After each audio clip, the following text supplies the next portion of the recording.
such a pleasure sitting here with you, David. Thank you. You were in the literature podcast I have, Linn and Lamme Book Club podcast, recently, and so I'm glad to meet you in real life here.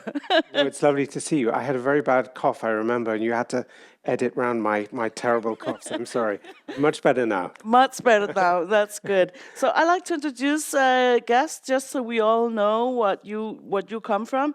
You've studied at the university before you started working as an actor. That's right. Briefly, and until you realized that you wanted to become a writer.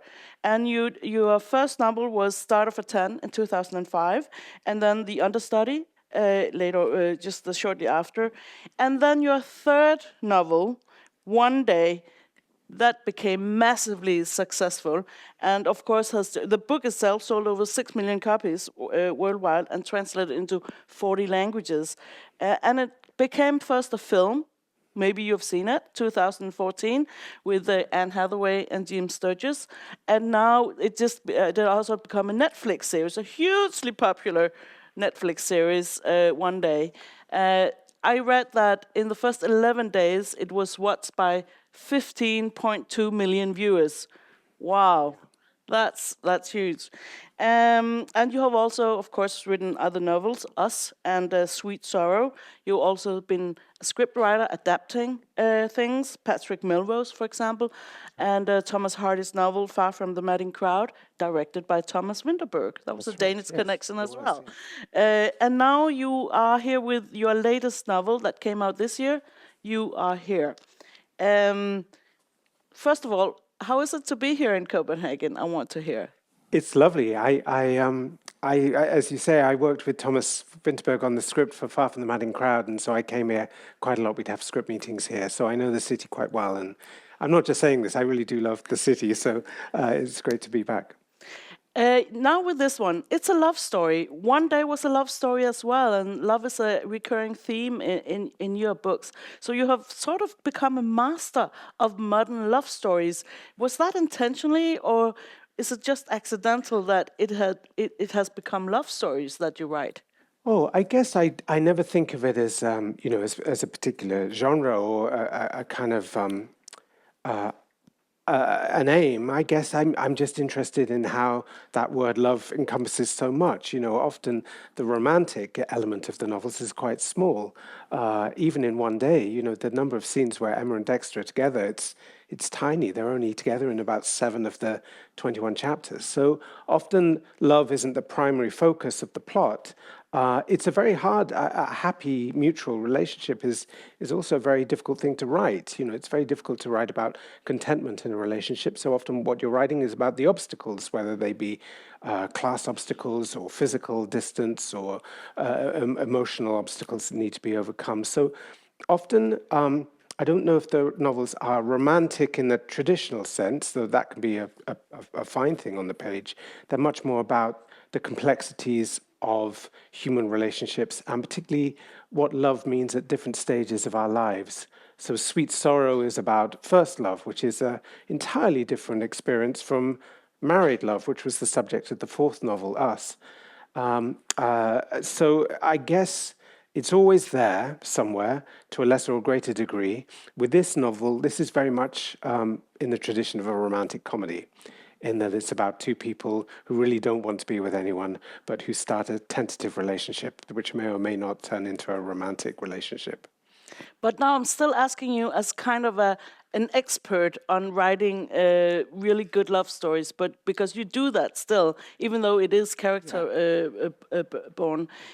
What does it take? Which elements do you think have to be in a great love story?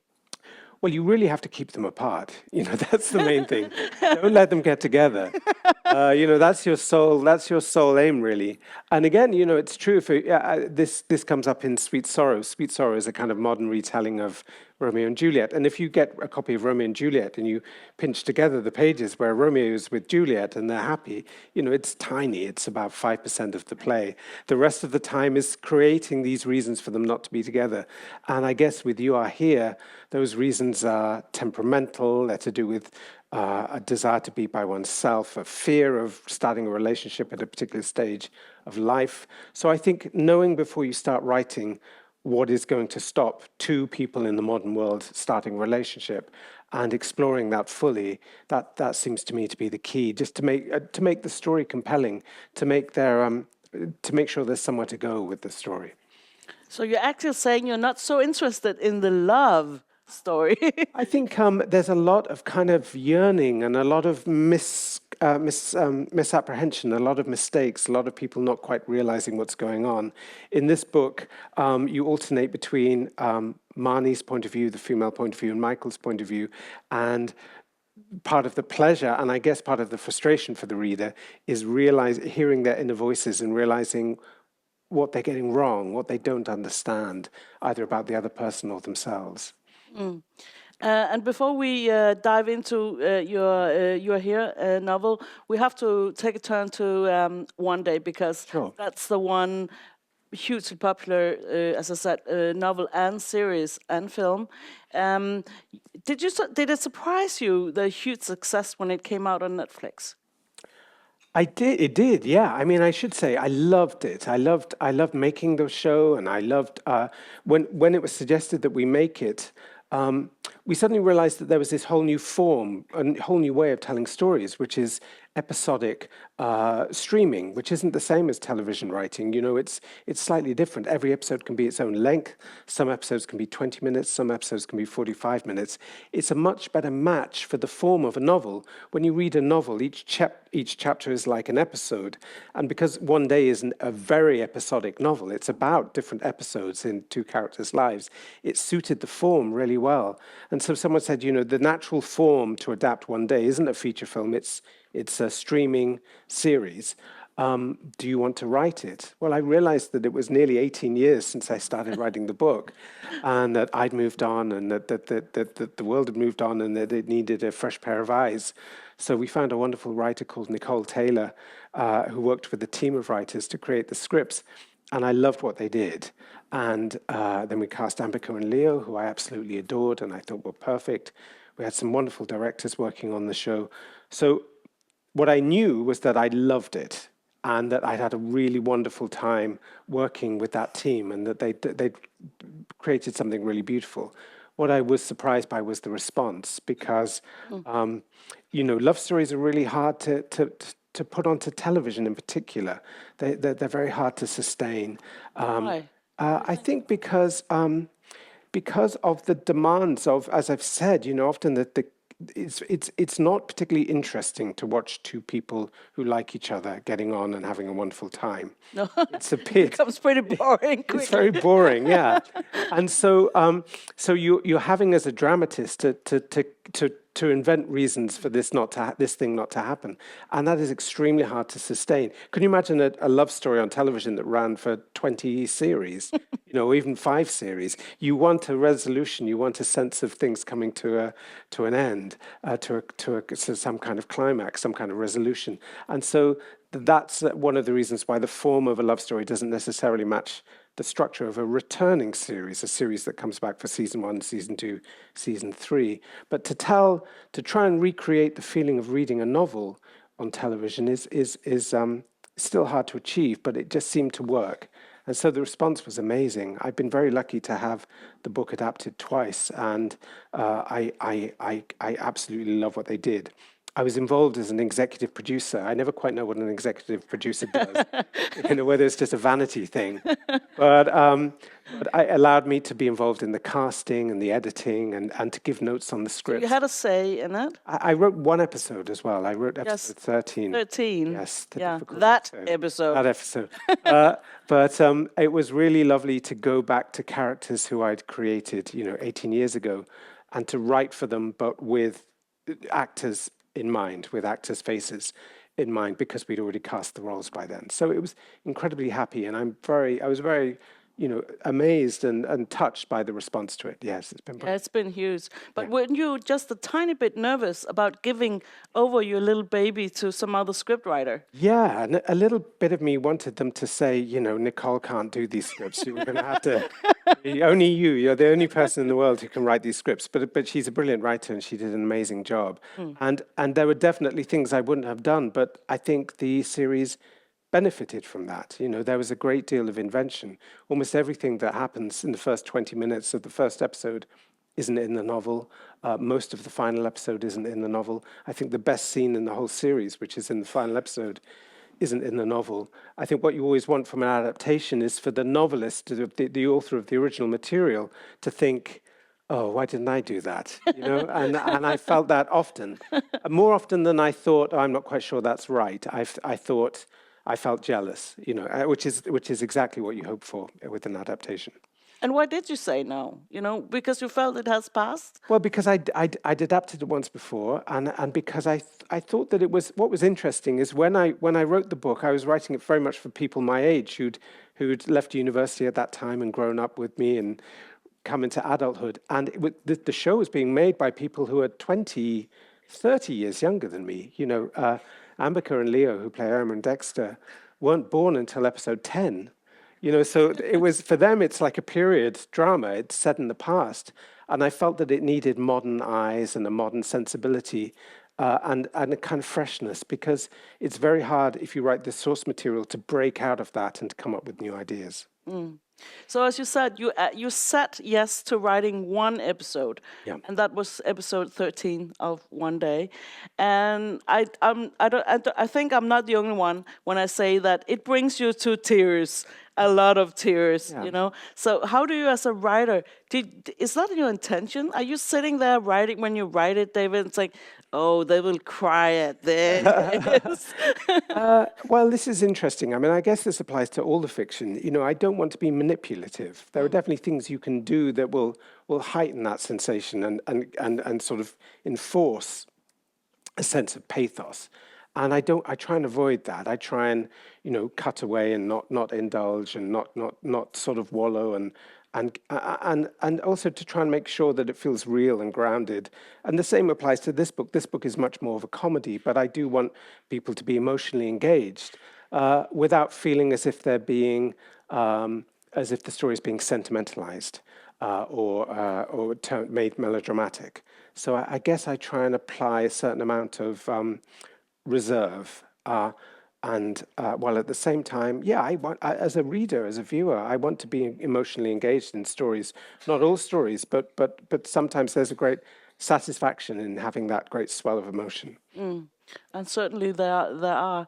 Just the last here about One Day, they changed, of course, in the casting, and Bigamot plays Emma Yeah. in it, and she's of another ethnicity than Emma is in your novel. How do you feel as a scriptwriter that things like that in the casting is changed? Is that just a condition today of being, you know, in terms of representation, and you have to do that? And are you all right with that changing? More than all right, yeah. I think it's necessary for the work that we present on screen to reflect the whole of the community. And often as a novelist, because you're writing from a single point of view, you don't always feel confident or able to tell those stories. But working in script form, it's much more collaborative. And there were no preconditions. We saw a huge number of actors, and Ambica seemed to us to be by far, you know, the standout performance, especially in combination with Leo. Their audition was really wonderful, really beautiful. And then Ambica became involved with Nicole and the writing process to look at the script, look at the character, see what could stay the same and see what might need changing. So I think if you're incorporating the particular point of view and experience of the actors, that's a wonderful thing to do, and opens up worlds that aren't necessarily open to the author who is you know, of necessity writing from a single point of view. Film, TV, they have to be collaborative, and they have to be a discussion. And that for me was the great joy of this adaptation, was that it was extremely collaborative, extremely good-natured, extremely creative.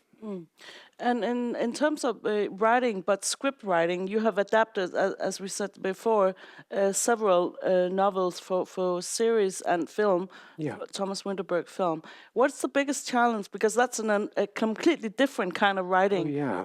Adapting something that other people has already written to something new. Well, as a novelist, you have this terrific ability to just tell the reader. to tell the reader what the relationship is between two characters, to tell the reader what the characters are thinking, to tell the reader what the character meant to say rather than just what they say. You have this, it's very, the access to, he thought, she felt is terrifically easy and direct. A screenplay is really an instruction manual. And it's entirely about what characters say and do. If you put in a stage direction that says, she regretted saying this, or what she really meant to say was, then the actor will just scribble it out. You have to find ways to make the internal external. And for that, you're extremely reliant on performers. And it's wonderful when an actor can give you a whole paragraph of interior monologue just through a look or an expression. There's a moment in One Day where Dexter says that he's getting married and he's about to become a father, and asks Emma if she's pleased, and Emma says, "Pleased, I'm destroyed." And you watch Amber's face, and all of this wonderful stuff passes over it. So when I adapt a book, I have to take a deep breath and I have to cross out all of those passages of interior monologue. You lose metaphor, you lose similes, you lose memories. It's no point. In a novel, often you can just say, she remembered a time as a child when, and in a script, when you sit down to turn that into a script, you've just got to put a big line through it. Because what are you going to do? You're going to flash back to childhood and show that moment? You can't do it. So there's a fluidity and no budget with a novel as well. There's no difference between a 400-page novel and a 200-page novel, a minimal difference. Whereas with screenplays, people are always saying, can we cut this? Can we make it shorter? Does it need to rain? Can this be, does this really need to be in a restaurant? Can it be in a cafe? There are all these external considerations. And I love, as a novelist, not having to think about that even for 1 minute. It's fine to have great hordes of cavalry come over the hill because there are no horses.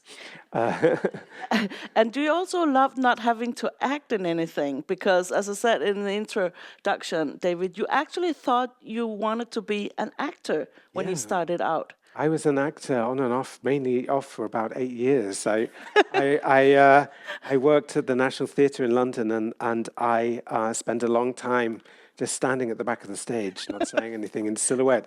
So I used to feel that it was a waste of time. I used to feel that it was sort of something of a failure and something that I regretted. But my realization now, I think, and I feel this particularly with You Are Here, is that I just sat and watched amazing actors day after day. I was in Chekhov with Judi Dench and Bill Nighy and all these wonderful, wonderful actors, and just hearing the way they deliver a line, hearing the rhythm of their speech, hearing the way they make a joke work was a real privilege. And because I was doing so little, I really could just sit and watch and observe. And so I learned a great deal about writing from failing to act, really, and just being in the room with wonderful performers and playwrights as well. There's a wonderful play by Tom Stoppard called Arcadia, and I was the understudy in the first production. So I never went on stage at all, and I was in the production for 9 months. I never set foot on stage. But I would sit in my dressing room night after night and hear the play over and over and over again, and I would sit in the rehearsal room and see the rewrites come in day after day, see how characters changed. And that was an absolute apprenticeship, I think, in creating character and dialogue. And what happened? When did you decide or realize that stop acting and start writing? Oh, well, my friends used to tell me very directly. They used to come and see me in plays and say, well done, you. And have you thought about writing? No, I used to work I used to read the scripts for the script department. I volunteered to read through the great pile of scripts that came in, looking for scripts that might work. And then I started working with writers, collaborating with writers. And it took me a long time, until my late 20s, early 30s, before I could make an escape from acting. And initially by working as an editor, script editor, and then taking a deep breath and writing my own scripts. So it took a long, long time. And if there are any writers here today, that would be my main thing, to advocate patience. It takes a while, not just to learn the skills, but also to have anything to say, in my case.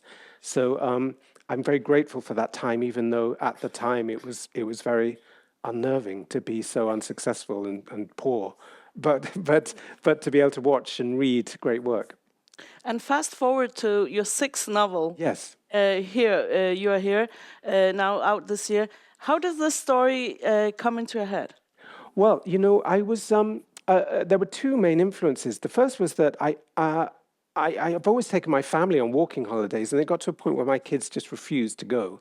And and I really loved walking in the English countryside, particularly in the countryside of the north of England. I don't know how many of you know that part of the world, but the Lake District, which is the home of the Romantic poets, and Yorkshire, the Yorkshire Dales, very beautiful parts of the world.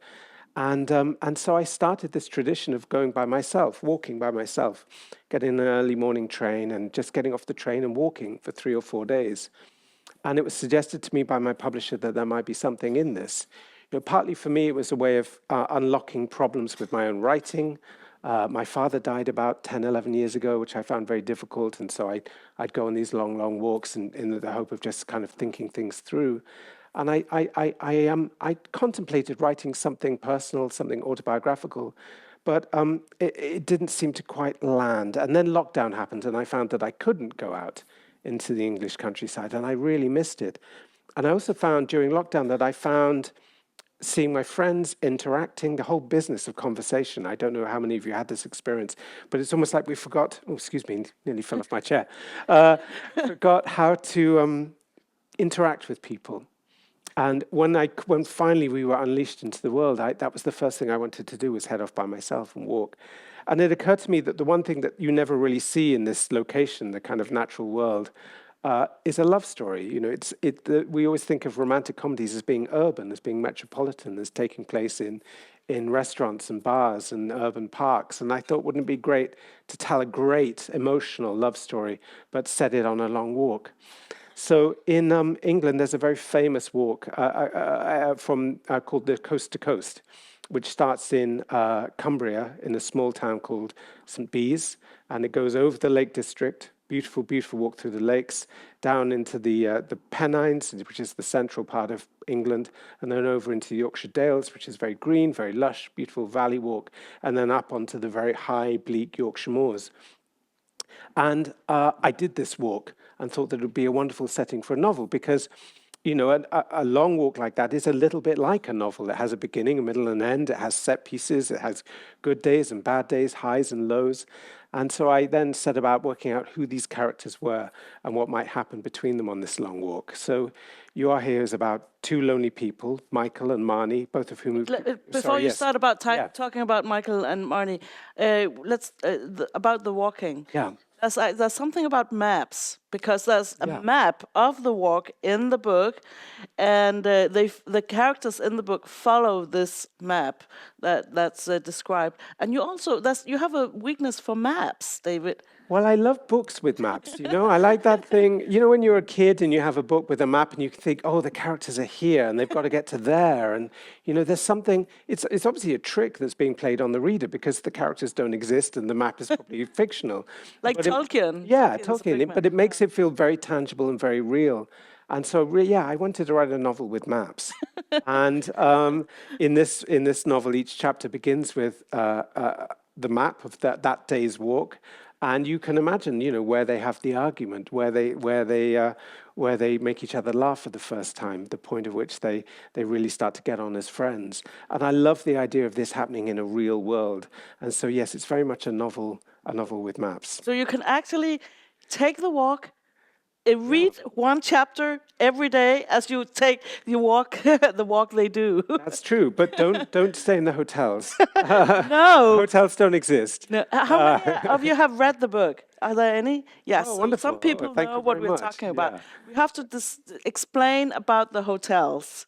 Well, again, in the same way that it's very hard to write about a happy relationship, there isn't very much comedy in a nice hotel. So they do stay in some terrible places. But the places are all fictional. I mean, there's at the end of the first day's walk, they stay in a hotel by the side of the lake.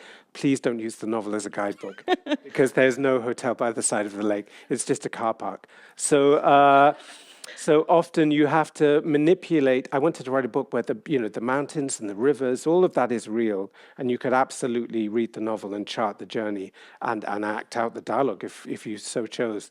But the pubs and the hotels and the B&Bs, those are all made up. They have a theme Yeah. in the book. Every place they stay at has a theme. And I was like, wow, that's so cool in Lake District till I talked to you. And it's like, oh, I just made it all.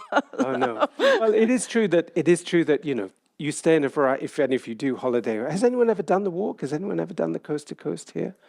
I don't know. Okay. Well, it's a lovely walk, but it isn't all lovely. I mean, that's what's interesting to me. I quite like miserable English towns in the rain, and there are a lot of those on the route. And so it's by no means all beautiful.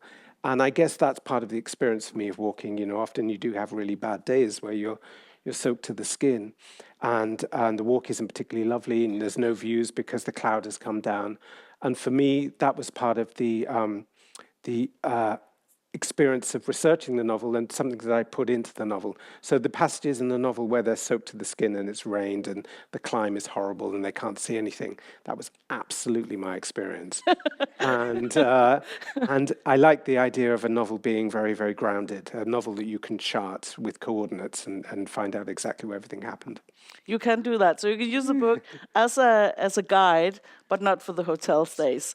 Remember that. So yeah, your main characters, Michael and Marty, they're both at a crossroad, in both an inner and outer way. Tell us about a little about them both, where they're at. I mean, I think I also wanted to, again, going back to lockdown, I wanted to write about loneliness and the flip side of loneliness, I guess, which is solitary living. Often in a love story, because the aim of a love story is to be with someone, that's the kind of motor, that's the engine of the story. Often what that means is that the experience of living by oneself is portrayed as awful, as being something to escape from. And I didn't want to write that kind of novel because, often living independently, living by oneself is a very common experience, often a perfectly content experience. So Marnie has been living by herself for 10 years, has escaped a terrible marriage, is much, much happier by herself. She's a copy editor, which is the part of the editing process where you go through the manuscript just before publication and you go through line by line looking for inconsistencies, repetition, mistakes. So she loves books, she loves reading, she lives a perfectly happy, solitary life, but she's become rather reclusive. She's become a little bit fearful about engaging with the outside world and has become rather distant from her friendships and is sort of not bullied, but pressurized into going on this walking holiday with a new group of people, something which she's become a bit alarmed by, the prospect of meeting new people and talking about herself. Michael, on the other hand, is lonely. He's in a terrible position of having lost a partner who he loves very much for reasons that become clear during the course of the novel. And still wanting to make that relationship work, wanting to bring it back, and so he's in a much darker place. And again, he's become a little bit fearful of the. He's sort of lost hope really, and has become rather uncommunicative. And so they're brought together initially in a group, and as the chapters go on, various members fall away until it's just the two of them. And I wanted to write a novel that was very, very intimate, that has a lot of conversation. The working title for the novel was Walking and Talking, and I wanted it to be very dialogue-rich, very much about the very precise nature of how people talk to each other, what they say, what they mean to say, what's going on in your mind as you communicate with someone. And so it's really both a celebration of communication and connection, and also a comedy about how hard that can be, how hard it is for us to say what we feel, really, a lot of the time. Yeah. What did you start out knowing about those two characters, and what changed about them while you were writing them? I think almost the only thing I got out of my years trying to be an actor in terms of writing, in terms of my writing process, not the only thing, but one of the main things I got was that whole business of creating a character. When actors are in rehearsal, when they're trying to work out The role, they do a lot of, I mean, we used to do this thing called hot seating, where people would fire questions at you and say, you know, what did you have for breakfast? What do your parents do? When's your birthday? Your character. Your character, yes, making sure that you know everything about your character. And when I'm writing a novel, that's very much my approach. So before I type chapter one and start writing, which is the movie cliche of how novelists write novels, I write a kind of 40,000 page document, which is 40,000 word. Yikes. 40,000 word document, which is a kind of sketch pad.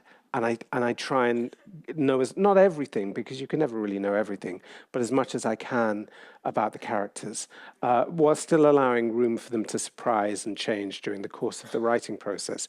So I knew a great deal about Michael and Marnie before I started writing them. And part of that process is writing dialogue, writing pages and pages and pages of dialogue, because it's often through how characters express themselves that you discover who the characters are. So when did they surprise you, either Michael or Marnie, in this book? Well, it was interesting. They became when you're writing alternating points of view, often there's a tendency to make the characters very, very different, so that the reader is very aware of, you know, who's speaking, whose world you're in. And in the first draft of the novel, Marnie was extremely acerbic, extremely sharp, extremely cynical, and Michael was almost mute and very, very depressive. And my editor, you know, I really do, writing a novel for the most part is extremely solitary, but I also benefit from having a really wonderful editors and first readers. And as the writing process went on, Michael became much warmer, much funnier, much more self-aware. I think introducing a sense of humor to a character and finding ways in which they become aware of their own failings and are able to laugh at them is very much a part of the process. We sense that as reader as well, that Michael opens up. He does slowly open up and becomes more charming. Yes. Yeah. More charming, more attractive. I mean, and similarly with Marnie, again, because you have this ability as a novelist to go into the character's mind and reveal a little to the reader about what their real feelings are, as opposed to how they present themselves to the world, then that she became a much warmer, more not vulnerable, but more mutable, more changeable as a character, less fixed, less broad.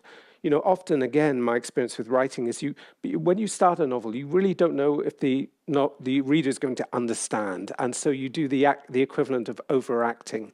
You know, you make everything too big, too extreme, or you repeat things too much. And for me, the editing process is about pulling back, putting in ambiguities, giving the characters a bit more texture, and that's very much part of the rewriting process. You know, I do 3 or 4 pretty major rewrites before the novel is nearly finished. Wow.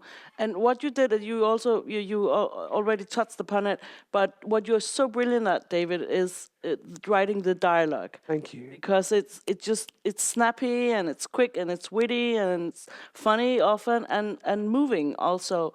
And I assume that it's a craft from maybe also script writing or acting, that you have that sense of dialogue. Or how do you think work with that in your head, writing all this dialogue? Well, it's the part of the process I really love. I was a scriptwriter before I was a novelist, and so I've never been frightened of writing dialogue. If anything, I was much more frightened of writing descriptive passages. You know, the whole mechanics of getting characters in and out of rooms, and do you describe what they're wearing and what the weather's like and what, you know, whether it's curtains or blinds? At what point do you stop? Filling the page with detail. That was for me the biggest hurdle when I started writing fiction. But I've always really loved the part of the process which is just letting the characters talk, letting the characters communicate and make jokes and bounce off each other.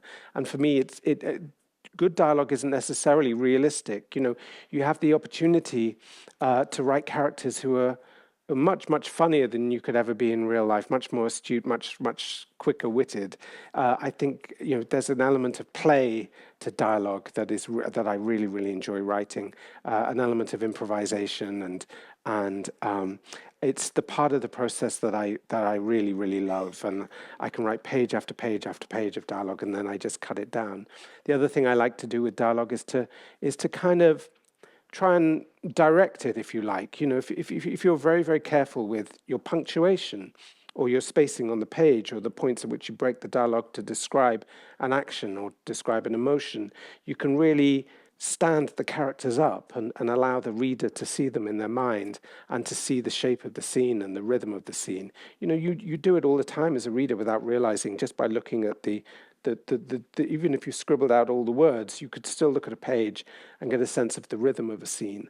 And that's one of the great pleasures for me as a writer, making sure that I'm sort of staging it in the reader's mind, even though each reader is going to have their own interpretation, that there are things you can do to give a kind of shape and a rhythm, particularly to jokes, particularly to humor. It's a funny thing because it's a mistake, especially young or untrained scriptwriters often do, because they mistake realism, for a little bit sloppy writing. So you get scenes where the characters go like, "What's up? Yeah, hey, what's up? Yeah, what are you doing today?" It's like, Yeah. and it's so boring. You have to skip that part. Yes, I think, again, one of the great mysteries to me is when I started writing was, how do you stop every scene starting with a hello and ending with a goodbye? You know, how do you get in and out of scenes? And you learn those tricks along the way. But yes, I mean, it depends. I think if a novelist is setting out to create the shape and the feel of real life in a documentary style, then of course you want to put in the hesitation and the repetition of natural dialogue. But I guess I'm writing in a slightly heightened mode about human relationships, and so you're writing in a way that's that isn't a genre, but is definitely not quite the same as naturalistic dialogue. No, exactly. Another thing you're very good at, and I'm curious about, is that how do you write attraction? And especially attraction that doesn't come like a love at first sight. As in your books, it comes at, of course, there's attraction between Emma and Dexter, but it's not like, oh, we No. want to be together from now on. It's a slow attraction that grows, but still creating that instant chemistry. How do you do that in writing?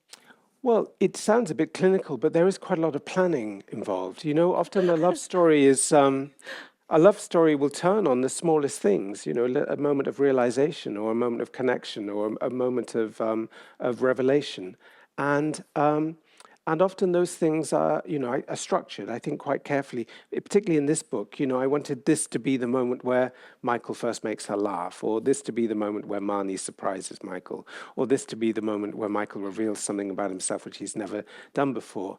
And I will plan those moments out just as much as you plan out the discovery of a body in a crime thriller. You can be quite for me anyway, I need to be quite methodical about it. In something like One Day, there was a huge amount of planning, working out not just what happened on each of the days, but what happened on the 364 days in between. And with this, I worked out, because I'd done the walk and I knew where the lake was and I knew where the forest was, I could work out which emotional beats would take place in which point on the journey, and plan that quite carefully before I started writing. Yeah, great insight into how it is to write. What seems so funny and entertaining and easy when you write it, David. Just rounding up here, is there a great love story that you are actually envious of not having written yourself? Oh, so many. I mean, really. One of the inspirations for this book was Jane Austen's Persuasion, and I never quite got Jane Austen, I'm ashamed to say, until a little bit later in life. And Persuasion has a kind of melancholy and yearning to it that definitely fed into this book.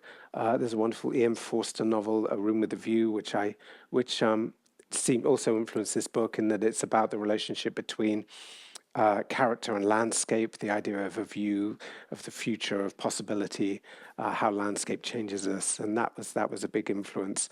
I mean, it's a terrible love story in all kinds of ways, but I always go back to Gatsby just because of the brilliance of the writing, even though, again, people want it to be a love story, and I don't know if it is, but Scott Fitzgerald is someone who is a huge influence on me, particularly in my early reading years. Yeah, there's I love the lyricism of it, and the sense of melancholy that underlines his writing in Gatsby and Tender as the Night in particular. Those are books I really love.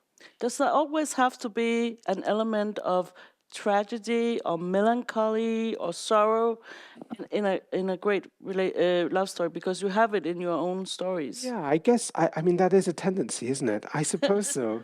I suppose because, again, happiness, what is there to say about happiness? And to me, I think it's a mistake to think of, tragedy and comedy as sort of these two dials that you adjust and turn and that are separate sensations. Often comedy will come out of great misfortune, and often there's a certain sadness underlying the wit of a character. That's certainly the case with Marnie. She's extremely funny, but the comedy comes out of a very particular worldview, which is rather downbeat. If it wasn't lifted by comedy. So for me, the two things are completely entwined. I don't know what a happy novel is. I don't know how one would write a comedy that wasn't touched by loneliness or anxiety or yearning or unrequited love. It always seems to me to need that kind of complication for it to really land emotionally. Right. Just here, are there any questions for David Nicholls? Now you have the chance to ask him. Yeah, down here. Hi. Just one. I was just talking about the adaptation to a movie, or You are here. Possible movie if you are here. I mean, I'm really proud of this book. It's about, of the 6 books, it's the one. Of course, one should always, one is always attached to most recent work. But I really love this one, and there has been some talk, but it's very early days. I mean, it would be, because there's a lot of dialogue, but there's also a lot of analysis of dialogue. The characters will say something, and then they'll go back to their hotel room and think for a long time about what they've said, and that's the thing you can't do in a film. And also a lot of films which are very, very, very dialogue heavy, you always end up having to cut things. But yes, the Before Sunrise films were definitely an influence on this book, and we'll see. Yeah, it's early days, but I hope so. But thank you. So that was Ethan Hawke and Julie Delphi. Did you have any in your dream setup? Did you have any actors' faces? Oh connected to yes, Michael and Marnie? I can never tell you. No, I mean, often, for me, it really helps as a writer to have a kind of an actor's sensibility in mind, not necessarily for practical casting reasons, but often you think, oh, this is a kind of Jack Lemmon role, or this is a Katharine Hepburn role, just because it gives you a kind of rhythm and physicality and an attitude to the world. And often, of course, I think of contemporary actors as well. At the same time, I try not to get too tied into them because, you want a character to be open to interpretation. Right. He won't tell us. Any other questions? Yeah, here. Hello? Yes. Hi. You talk about your characters as obviously characters, but in the books they're male or they're female. Yeah. Now, this is an assumption, excuse me, but you would assume having no problem with the male point of view. How do you get into the female point of view? Or do they just stay as characters? I think they just stay as, thank you for that. I guess they stay as characters. I try to hold on to I'm very, not anti, but I'm wary of stories that try and cast male and female experience, especially for romantic or emotional relationships, as being completely alien and different. I just don't buy that. I think certain experiences of loneliness and frustration and the sadness of the relationship breaking up, I think those are universal experiences. At the same time, I'm very lucky. Often my own experience is much closer to the female characters. I mean, certainly my experience in my 20s was much closer to Emma than Dexter in one day. All of that sense of a lack of confidence, lack of drive, not being quite sure what you wanted to do with your life. I found it much, much easier to write that for Emma than I found writing Dexter's life. So often, for me, it takes a real effort of imagination to imagine someone loving football. That's much harder for me than other things. At the same time, I'm very lucky to have lots of readers who will pick me up on things if I've got something wrong, because of a male-female point of view. For instance, in this book, in the first draft, I didn't really acknowledge that the experience of walking alone is very different for men and women. And so I adjusted the novel. I took the note and adjusted the novel and made that amendment. So I am very much open to notes and suggestion and feedback. But as a writer, I'm thinking of them as characters and holding on to the idea that not all, but most experiences that I'm writing about are universal. And some things I wouldn't do also. I don't think I'd write a novel in the first person from a female point of view. There are other experiences which I think I would certainly need to talk to a great many people before I embarked on writing them and get a lot of notes as well. So I try not to worry about it, while at the same time being respectful of the fact that there will be things I get wrong. Great. Thank you so much for your questions. Let's give him a big hand. So much. Very much for Thank coming. you, baby. Thank you. Thank you. Thank you very much.